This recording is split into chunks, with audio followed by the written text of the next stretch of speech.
Hello students, मैं BP Singh आज आपके लिए ब्लड रिलेशन के कुछ और इंपॉर्टेंट क्वेश्चन लेके आया हूं। बस मेरा एक ही फॉर्मूला है, वो मैं दोबारा बता देता हूं। उसी फॉर्मूला पे हम सारे क्वेश्चन सॉल्व कर लेते हैं और सॉल्व करने में ज्यादा से ज्यादा 35 से 40 सेकंड लगती हैं। लेकिन हाँ, ये छोटे छोटे रिलेशन आपको मालूम होने चाहिए कि आपके मामा मामी, नाना नानी, दादा दादी, चाचा चाची, भाई बहन, बस इन्हीं में सिमट के रह जाता है। वो बस घुमा के लाता है। आंसर में वही आएंगे, माता पिता, दादा दादी, नाती पोती, पोता परपोता, और अलग रिश्ते नहीं होते। इनको घुमाव के लाता है। आइए तो मैं पीढ़ी के अकॉर्डिंग आपको फिर समझाता हूं। यहां मान लीजिए ये राम है,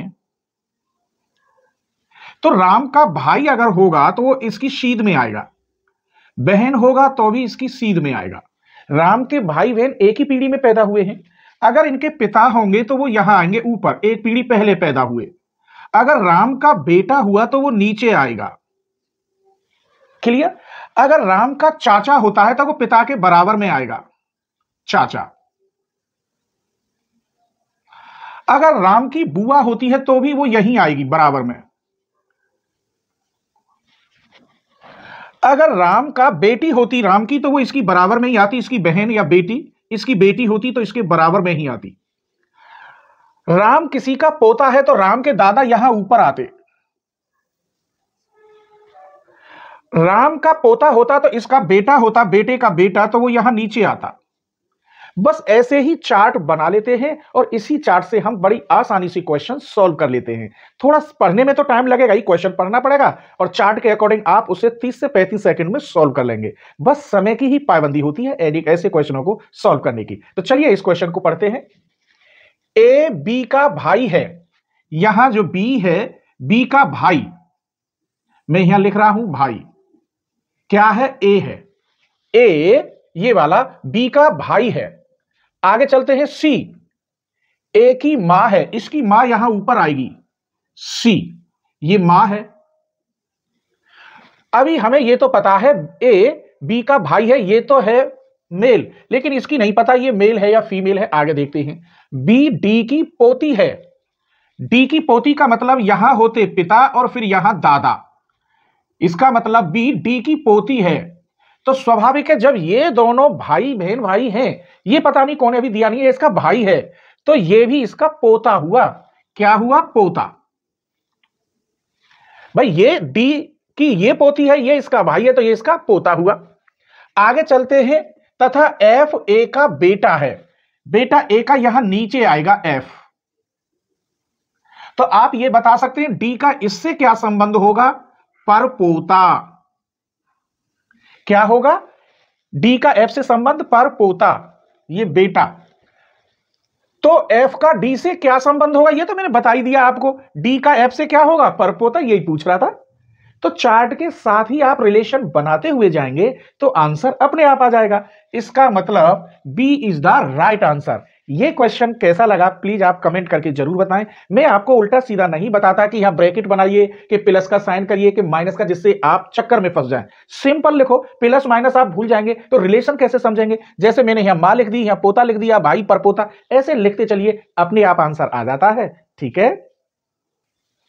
क्वेश्चन नंबर 2 देखिए। एम और एफ विवाहित दंपत्ति हैं। एक ही पीढ़ी के हैं एम, और बीच में मैं दंपत्ति लिखे देता हूं, और ये एफ। ए और बी बहनें हैं, इनमें कोई रिलेशन नहीं है, इसीलिए इसे छोड़ देते हैं। अभी वो देखेंगे जिससे संबंध बन रहा हो। एफ ए की बहन है, ये बहन है ए की। किसकी बहन है? ए की। इसका मतलब ये हुआ कि एम ए के जीजा हुए, क्योंकि ये बहन हो गई तो ये क्या है? मेल है, ये पुरुष हो गया, ये पत्नी है, दोनों दंपति हैं, तो ए का ये जीजा हो गया। इतना तो हमें पता पड़ गई। ये इसकी बहन, तो ए का ये जीजा, या एम का ए क्या हो गया? साला हो गया। अब आगे क्या करूं, इसकी पता नहीं है मुझे कौन है ये, बस क्या है, ए की बहन है। फिर यहां ऊपर जो छोड़ दिया था, ए और बी दोनों बहनें हैं, इसका मतलब ये भी बहन होगी, लड़की हुई, तो ये बहन है ए और बी। इसका मतलब ये दोनों बहनें हुई और ये तीनों बहनें हुई, और ये क्या है? इनका जीजा हुआ। इसकी तो ये पत्नी है, एम की ये पत्नी, पत्नी की दोनों बहन, दोनों बहनों का ये जीजा। आगे अब रिलेशन देखो आ गया। बी का एम से किस प्रकार संबंध है? बी का इस एम से, तो बी क्या लगती है? साली। जब ये जीजा कह रही है तो इसकी ये साली लगी। ठीक है, आइए तो देखते हैं कौन सा आंसर सही है। ए इज द राइट आंसर। तो ये क्वेश्चन कैसा लगा प्लीज कमेंट जरूर करके बताएं।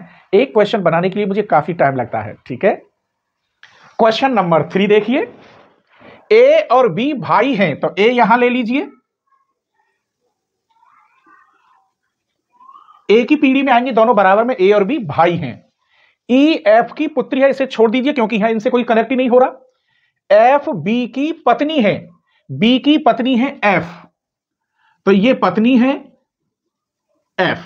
ए की पीढ़ी में आएंगे, इसका मतलब ए और बी भाई हैं और बी की क्या पत्नी है एफ, एफ बी की पत्नी है, तो इसकी क्या हुई भाभी। अगर पूछे तो मैंने बता दिया, रिश्ता संगी बना के चलते हैं भाभी। अब यहां एफ आ गया, अब यहां देखिए ई एफ की पुत्री है, पुत्री नीचे आएगी, कौन है ई, ई एफ की पुत्री है, इसका मतलब इसकी भी पुत्री हुई और इसकी क्या हुई, ये भतीजी हुई, क्योंकि ये दोनों भाई, भाई की ये एफ पत्नी, पत्नी की ई पुत्री, तो बी की भी पुत्री, और जब पुत्री है तो भाई का लगा इसका पापा का भाई चाचा, तो इन दोनों का संबंध क्या हुआ, भतीजी का हुआ। आगे चलते हैं, तो ई का ए से क्या संबंध है, ई का ए से, भाई इसकी ये ई का संबंध क्या है, ए से, भतीजी का संबंध है, और ए का संबंध किसका होता, चाचा का, तो ई का पूछ रहा है, ई का ए से क्या संबंध है, भतीजी का, तो इसका मतलब सी इज द राइट आंसर। इन क्वेश्चनों में कोई ज्यादा समय तो नहीं लग रहा, क्लियर समझ में आ रहे हैं तो प्लीज कमेंट कर दीजिए, शेयर कर दीजिए अपने फ्रेंडों को, और लाइक नहीं किया हो तो लाइक तो अभी कर लीजिए और सब्सक्राइब जरूर करना है। ठीक है, चलिए तो क्वेश्चन नंबर 4 देखते हैं। एक आदमी की ओर इशारा करते हुए एक महिला ने कहा, उसका भाई मेरी मां की एकमात्र बेटी के पति के बेटे का पिता है। महिला के पति से आदमी का क्या संबंध है। बिना चार्ट के आप नहीं समझ पाएंगे। चलिए तो चार्ट बनाते हैं। एक आदमी की ओर इशारा करते हुए एक महिला ने कहा, तो पहले हम महिला लिखेंगे, इशारे का साइन करते हुए कहा, किससे, आदमी से। क्या कहा, उसका भाई, कहने का मतलब भाई इसी के लेवल में आएगा। मेरी मां की एकमात्र बेटी, इसकी मां, मां ऊपर जाएगी, और क्या कह रहा है, मेरी मां की एकमात्र बेटी, कहने का मतलब यही है जो भी कुछ है, और कोई नहीं है, एकमात्र बेटी, महिला की मां, मां की एकमात्र बेटी, तो यही हुई बेटी, तो यही मैं लिखे देता हूं बेटी, यही बेटी हुई। मात्र बेटी के पति के, बेटी के पति, पति इसके बराबर में ही आएंगे, पति के बेटा, बेटा नीचे जाएगा, का पिता, बेटे का पिता, लौट के यही आ गया। देखो कितना घुमाया है इस क्वेश्चन को, यहां ही घुमा दिया। उसका भाई, यहां भाई, मेरी मां की एकमात्र बेटी, मां की एकमात्र बेटी का मतलब यही महिला बेटी है, फिर बेटी के पति, पति ये रहे, पति के बेटे का पिता, फिर यही लौट के आ गया। तो जब ये पति है, इस महिला का ये पति है, ये सब कुछ बकवास घुमाव दिया था। इस महिला ने इस आदमी के भाई से कहा अपने पति के बारे में, तो ये जो पति है, फिर क्या कह रहा, महिला के पति से, इस पति से आदमी का क्या संबंध है। जब ये भाई का रिलेशन बना रहा है यहां तक, और आदमी का ये भाई है, तो इस पति का ये क्या रहा, भाई। क्लियर समझ में आ गया, फिर समझ लीजिए, ये इसका भाई है, तब इसके लिए ये कह रही है मेरी माँ, माँ कुछ नहीं, सब माँ, माँ बेटी इकलौती, पति का, बेटे का पिता, ये सब घुमाव किया है। इस महिला का ये पति है, तो इस महिला के पति का क्या होगा रिश्ता, इससे भाई का होगा। तो ऐसे क्वेश्चन घुमावदार होते हैं, आंसर बिल्कुल वहीं आके टिक जाता है। तो ये क्वेश्चन आपको कैसा लगा प्लीज कमेंट करके आप जरूर बताएं। ठीक है, क्वेश्चन नंबर 5 देखिए। एक आदमी ने महिला से कहा, तुम्हारी मां के ससुर मेरे पिता हैं और मैं इकलौता बेटा हूं।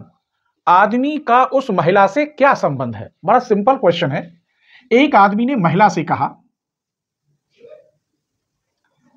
आदमी ने किससे कहा, महिला से, तुम्हारी मां, मां ऊपर जाएगी एक पीढ़ी, मां के ससुर, मां के ससुर, मां के ससुर का मतलब यह हुआ मां के पति के पिता, मां का ससुर का मतलब यह हुआ, इस महिला से कहा कि तुम्हारी मां है, उसके ससुर, ससुर का मतलब महिला के जो पति हैं उसके पिता, तभी तो महिला के ससुर लगे। ऐसे संबंध आप पर आने चाहिए, तब ये क्या लगे, ससुर। मेरे पिता हैं, इसके ये पिता हैं, इतनी पीढ़ी पे चलकर, इसका मतलब क्या हुआ, इस आदमी के ये पिताजी हैं और इस महिला के ये क्या है, मां के ससुर हैं। इसकी मां है, ये मां के यहां से संबंध लीजिए, ये तो इसकी बेटी हो गई, अब ये बेटी हो गई, तो ये इसके ससुर और ये इसके पति, पति के पिता हैं, और ये आदमी कह रहा मेरे पिता हैं, तो कहने का मतलब ये एक ही है पति, तो इसके पति का ये पिता है, तभी तो ये ससुर बना।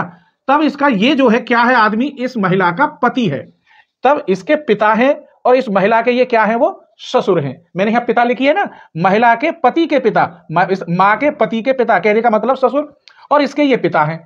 तो जब पिता, पति का पिता ही ससुर कहलाता है, तब इन दोनों में संबंध किसका होगा, आदमी का उस महिला से क्या संबंध है, इस महिला से, ये महिला इसकी बेटी है, जब तो कह रहा है महिला की मां के पति के पिता है और ये इस आदमी के पिता है, और आदमी केवल इकलौता है, कोई दूसरा भाई नहीं है, ये भी कहा है इकलौता बेटा है, एक ही है, तो ये इसके पिता हैं, ये इसके ससुर हैं, तो इसका मतलब पिता इसके क्या हुए, ये पति हुए।